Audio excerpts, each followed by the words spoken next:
सोचिए, जिस इंसान के घर में माँ बाप अपने बच्चों को बिना किसी डर के खेलने भेजते थे, जिस अंकल आंटी को बच्चे सेंटा क्लॉज समझते थे, अगर वही अंकल आंटी उन मासूम बच्चों के साथ गलत हरकत करें, अगर वो बच्चों के साथ हुई दरिंदगी के वीडियो बनाकर डार्क वेब की अंधेरी दुनिया में बेचें, ये कोई कहानी नहीं है, ये एक सच्ची घटना है। ये घटना इतनी घिनौनी, इतनी निर्दयी और अमानवीय थी कि अदालत ने इस केस को रेयरेस्ट ऑफ द रेयर घोषित किया और दोषियों को फांसी की सजा सुनाई। हम कहते हैं हमारा देश आगे बढ़ रहा है, लेकिन क्या देश में अपराध कम हो रहे हैं या फिर दिन ब दिन और भी खतरनाक होते जा रहे हैं? देश के अलग अलग कोनों में हर रोज कितने अपराध हो रहे हैं? क्या हमें उनकी खबर होती है? क्या हम इस केस के बारे में जानते थे? नहीं। अगर central bureau of investigation CBI को अंतर्राष्ट्रीय संस्था इंटरपोल से जानकारी ना मिलती, मतलब ये अपराध भारत में हो रहा था लेकिन इसका खुलासा विदेश से मिली जानकारी के कारण हुआ। इस घिनौने अपराध के केंद्र में था उत्तर प्रदेश का एक दंपत्ति, राम भवन और दुर्गावती। बाहर से एकदम साधारण, शांत, हंसमुख, पड़ोसियों के साथ अच्छे संबंध रखने वाला एक सामान्य दंपत्ति। राम भवन एक सरकारी इंजीनियर था। समाज में सम्मान, स्थिर नौकरी, सुरक्षित जीवन, सब कुछ था उनके पास। उनकी पत्नी दुर्गावती पड़ोस के बच्चों की बहुत प्यारी थी। बच्चे उसे प्यार से सेंटा क्लॉज आंटी बुलाते थे। उनके कोई बच्चे नहीं थे, इसलिए लोग सोचते थे कि वो दूसरों के बच्चों में ही अपनी खुशी ढूंढते हैं। सरकारी नौकरी के कारण राम भवन को रहने के लिए क्वार्टर मिलता था, लेकिन उसने कभी वहां रहना पसंद नहीं किया। वो हमेशा किराए के घर में ही रहता था। परिवार में सिर्फ 2 लोग थे, फिर भी सरकारी घर छोड़कर किराए का घर क्यों? यही पहली शंका थी। बच्चों के प्रति उनकी अत्यधिक मोहब्बत दरअसल उनका सबसे बड़ा जाल था। वो बच्चों को खिलौने खरीद कर देते, खाने की चीजें देते, प्यार से पेश आते और फिर उन्हें बहलाकर अपने घर ले जाते। बच्चे वहां जाकर मोबाइल गेम खेलते, अच्छा खाना खाते, नए खिलौने पाते। लेकिन इस प्यार के पीछे छुपा था एक खौफनाक सच। करीब 10 सालों तक ये दंपत्ति एक गुप्त अपराध चला रहा था।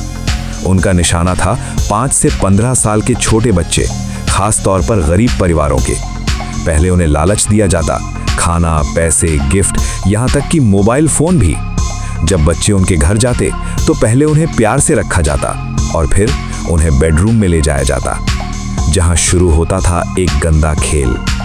बंद दरवाजों के पीछे राम भवन बच्चों के साथ गलत हरकत करता और उसकी पत्नी दुर्गावती उन सब का वीडियो बनाती। जब बच्चे डर के मारे रोते, चिल्लाते तो दुर्गावती उनकी मदद करने के बजाय उन्हें धमकाती थी। वो कहती, अगर किसी को बताया तो सबको बता दूंगी। बच्चों को ब्लैकमेल किया जाता, अपने दोस्तों को भी लेकर आओ, नहीं तो सब राज खोल देंगे। सोचिए, एक छोटे बच्चे को मजबूर किया जाता था कि वो दूसरे बच्चों को भी इस जाल में फंसाए। ये मासूमियत का सबसे भयानक शोषण था। वीडियो बनाने के बाद ये दंपत्ति इसे डार्क वेब पर बेचता था। पेमेंट होती थी बिटकॉइन में, जिसे ट्रैक करना बहुत मुश्किल होता है। करीब 10 सालों तक ये घिनौना कारोबार चलता रहा। फिर 2019-20 में कहानी ने मोड़ लिया। भारत से करीब 7000 किलोमीटर दूर यूरोप के एक देश बेल्जियम में पुलिस के हाथ एक छोटा वीडियो क्लिप लगा। कुछ सेकंड का वीडियो। एक गंजा आदमी कैमरा सेट कर रहा है और पास में एक छोटा बच्चा खड़ा है। पीछे हिंदी गाना बज रहा है। ऐसे कई वीडियो मिलने के बाद पुलिस को शक हुआ कि ये अपराध भारत से जुड़ा है। यहीं से शुरू हुई असली जांच। और पास में एक छोटा बच्चा, बैकग्राउंड में हिंदी गाना चल रहा था। ऐसे ही कई वीडियो लगातार बेल्जियम पुलिस के हाथ लगे। पुलिस तुरंत सक्रिय हो गई। जांच के दौरान पुलिस को एक ड्राइवर का सुराग मिला। उस नशे में धुत ड्राइवर के पास से एक पेन ड्राइव बरामद हुई, जिसके अंदर हजारों वीडियो थे। इन सभी वीडियो में एक समान बात थी, बैकग्राउंड में हिंदी गाने बज रहे थे। यहीं से शक हुआ कि ये अपराध भारत से जुड़ा हुआ है। अंतर्राष्ट्रीय जांच एजेंसी इंटरपोल इस केस में शामिल हुई। वीडियो भारत की central bureau of investigation CBI को भेजे गए। सीबीआई ने 3 फोन नंबर ट्रेस किए जो एक ही पते से जुड़े हुए थे।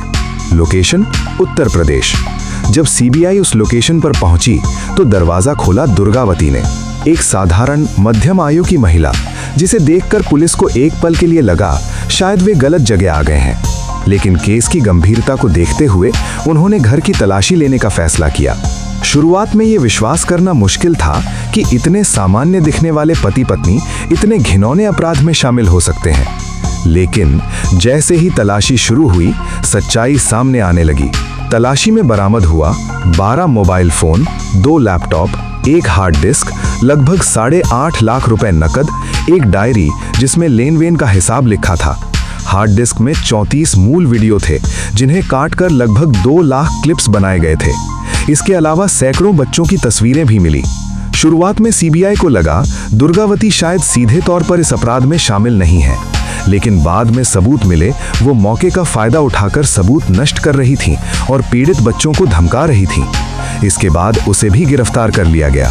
वे खास तौर पर गरीब परिवारों के बच्चों को निशाना बनाते थे, क्योंकि उन्हें चुप कराना आसान होता था। हर बच्चे के लिए अलग जाल बिछाया जाता था, किसी को चॉकलेट, किसी को गेम, किसी को खिलौने।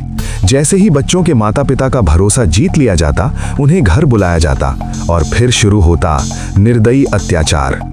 कुछ बच्चों और उनके माता पिता ने हिम्मत दिखाते हुए सीबीआई के सामने सच बताया कि राम भवन बच्चों के साथ गलत हरकत करता था और दुर्गावती उसका वीडियो बनाती थी। कभी कभी दुर्गावती खुद भी इस घिनौने काम में शामिल होती थी। ये वीडियो डार्क वेब पर बेचे जाते थे। खरीदार थे चीन, अमेरिका, ब्राजील और अफगानिस्तान जैसे देशों से। ईमेल के जरिए संपर्क होता था और इस घिनौने काम से वे भारी मात्रा में पैसा कमाते थे। दुर्गावती ने शुरुआत में सभी आरोपों को नकार दिया, लेकिन गवाहों के बयान, पीड़ितों की गवाही, मेडिकल रिपोर्ट, सब ने मिलकर सच्चाई को सामने ला दिया। ये साबित हो गया कि राम भवन और दुर्गावती करीब 10 सालों से बच्चों के साथ अत्याचार कर एक गंदा नेटवर्क चला रहे थे। लंबी जांच के बाद सीबीआई ने लगभग 700 पन्नों की चार्जशीट दाखिल की। करीब 30 से 35 पीड़ितों के बयान दर्ज किए गए।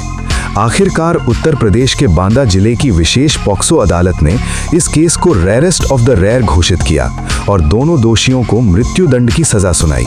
अदालत ने यह भी आदेश दिया, हर पीड़ित को 1 लाख रुपए का मुआवजा दिया जाएगा और आरोपियों से बरामद धन को सभी पीड़ितों में बराबर बांटा जाएगा।